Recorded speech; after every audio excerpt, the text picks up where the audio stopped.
Have you ever sat down with your partner to discuss your money situation, your money goals, or ultimately what you would like life to look like together? Maybe you've got some underlying tensions there with your partner around money. Um, so, what I'm going to talk about today is getting some alignment with your partner around money and getting rid of those tensions. My name is Michael Scarbossa. I'm a personal finance enthusiast with a 20 plus year career in railway construction and engineering. So, no, I'm not a financial advisor, but I have been researching this stuff to be able to grow my own family's financial wealth for over 20 years. And I'm here, and this is why I create this community: save, invest, and grow your money, to help share with you all of that knowledge that I've gained to help you along your path for building wealth for your family and your financial future, and help make things easy for you and unpack some of these things and help you along the path. Anyway, so getting back to today's topic around misalignment around money with your partner. So I've seen this, a lot with couples that I've spoken with, and recently.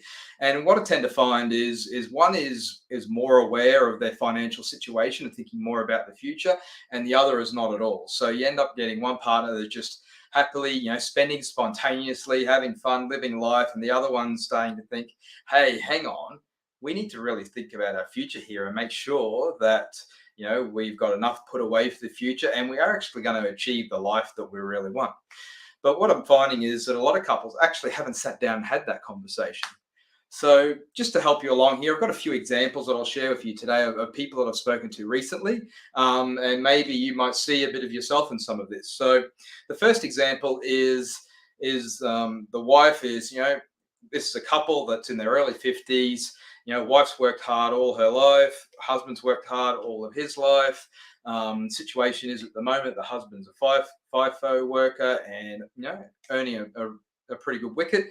The wife is more relaxed these days and working part-time on a contract basis, and is just enjoying life. Loves to get her hair done, nails done, wear the best clothes, buying the best clothes all the time, and really living it up a bit. Whereas the husband, he's away working FIFO, coming home, they're trying to renovate their house and spend a fair bit of money on the house. And he comes back and a lot of the cash is gone, and they don't even have enough cash well, they can pay their bills, but then their renos get put off. So there's a lot of frustration and resentment building up there around this particular couple. So couple number two. So the wife is, they've got a young family. We're talking early 40s here. Wife's been out of the workforce for a number of years. Husband's, he's got a fairly reasonable paying job, but money has been tight for them for a little while, but they still live quite a reasonable life. The wife is, always struggling she's struggling to make ends meet at home, and basically manage the household and buy everything that you need, to manage the household and manage the kids and school and all that sort of thing. And there's not much money left over for herself. So she started to get back in the workforce again, just to have a bit of her own cash, so then she can buy a few things for herself, but also becoming very, very aware of their financial future.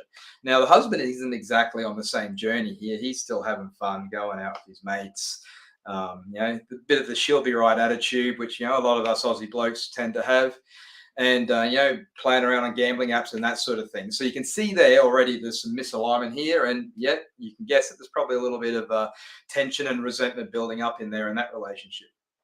The third one that I've been speaking to recently, this is a couple that are financially fairly sound. Husband's got a well-paying job.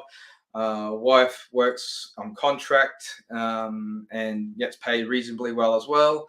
But they're thinking about the future, and the husband's trying to put in a future plan and get a budget in place, whereas the wife, she's also thinking about the future. Very, very kind person, loves to really help out those in need, and wants to donate a lot of money, but maybe more than their budget allows. So there's that little bit of a challenge there with that couple as well.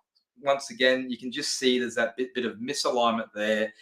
They're not really on the same page. So the key thing here is, and these are just a few examples that I've shared with you to maybe jog your memory. Maybe it looks a little bit like your situation, But these are couples that haven't exactly had that discussion in the right way, aren't on the same page of their money whatsoever. And this is really key, right? To get on the same page of your money, to be open and honest. Like a lot of couples, some couples have joint bank accounts. A lot of couples, if they both bring in income, they have their own bank accounts. But it's really important to get transparent with that, get transparent with the spending, and have a look at that. So really, there's three key things here I want to talk today about getting couples in alignment with their money goals. So the first one is, what are you really trying to achieve? So this is the point where you really get aligned. This is where you really got to sit down together, have a good chat, even do this exercise separately. Think about what you want life to look like, maybe in the short term, medium term, longer term, and do this independently, right? Because as individuals, we all have a different view or a different vision for our life. We have a different vision for our life, for our families. And we all want to respect our own choices as well. So do it separately, then come together and have an honest, open discussion about what each of you think about. You'll probably find, particularly if you're a couple, you've been together for quite a while, that in many respects you probably are aligned, but there are some elements that you need some fine tuning and maybe some compromise. So particularly when you get things out on the table, I know, when people have their own bank accounts, they could hide behind their spending a bit. They may be a bit embarrassed, don't want their husband or wife to see exactly what they're spending their money on. But this is a really powerful thing where you've just got to sit down, have no judgment, and just get all your cards on the table and go, okay, where are we spending our money? Now, and just going back to that vision is bringing together the two visions that you have and bringing those visions together and creating a one vision for your family, for you as a couple.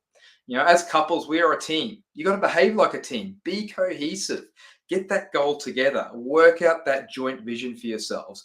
There's going to probably need to be some adjustment and compromise for each of you, because we all value different things, and we've got to respect what each other values as well. But then align that with what's the ultimate goal and work out what's the priority, what's the importance. And with that, then you'll start to think about how you spend your money differently.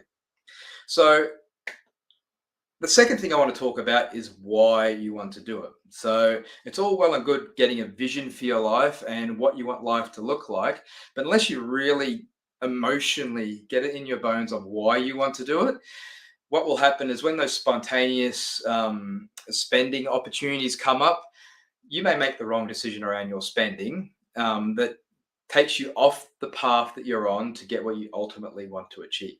And this is the key thing here, is really understanding why you want that for your life. Is it about being able to lift your quality of living, to be able to have greater family experiences that you probably can't afford at the moment? Is it something around self-pride, of what you've been able to achieve for your family together, what you've been able to achieve as a family? It's all about the journey you go on. It's progress. It's not about arriving at a destination. Progress is what enthuses the soul. When you start to achieve little things along a path to an ultimate outcome, once you start making that progress, you'll get absolutely enthused to be able to keep going. And that's when you start to think about, when you have those spontaneous opportunities to spend your money, you go, okay, is this really going to get me what I want? Understanding, if you spend that money now, what's it going to cost you in the future? And that's really key. That's really key around being able to make the right decisions around your spending decisions. So that's two things, the what and the why. And if you get the what right, what you really want, why you really want it, the how's the easy bit. That generally takes care of itself. Okay, because if you get clarity on what you want, and then you've got that emotional connection on why you want it, you'll get determined. You'll find a way. You'll find a way to make the how happen. Okay, so and the key thing around the how is what's your annual number? You have a vision for your life. You have that's obviously going to cost a certain amount of money to maintain or achieve that life vision. And this is a journey. It's progress. That life vision will evolve as we go on through life. But you need to understand your numbers, okay? You need to understand what that's going to cost you, because that way you can work back from that and work out then, okay, what do I need to invest to be able to achieve that income from a passive investment environment in the future, and then work out, okay, what are the smart ways that you can go and invest your hard-earned cash to be able to achieve that number through passive investing, and investing smartly to be able to get there. So that's the three key things: the what, the why, and the how.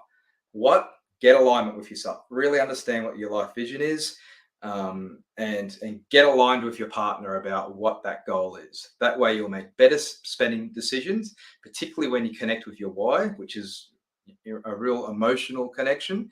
And then the how actually takes care of itself. And it's just, I just want to wrap up and say it's so important to get aligned on this, because what happens, people, they argue over money. They're not aligned with their spending. They're not aligned with their life vision. That underlying tension persists. The arguments can get bigger, and so many marriages break down simply over misalignment of money and life goals. It's really that simple. And if you can get that aligned, then you're going to avoid one of the most devastating financial decisions that you could ever do, and that's end up in divorce. No one ever wants to do that. So I hope you found that really insightful today. I hope you found that something to really think about. I really encourage you to sit down, have an open, honest conversation with your partner. Think about what you want out of life. Think about why you want it, and then you can start to get determined and get a plan on how you're going to get there, set some budgets, and keep those goals. So that's it for me today. I'm Michael Scarbossa. I'll put a link into my website in the comments below this, michaelscarbossa.com. I've got a free PDF there for you that you can go and get, and it's about how I went from zero savings, or how myself and my wife Paula went from zero savings to buying our first investment property. And if you're wanting to get some ideas around the how, there's a very simple plan in there which starts to address the how, and I think you would find that very interesting. So thank you very much. Have a fantastic week, and I'll see you again next time. Bye for now.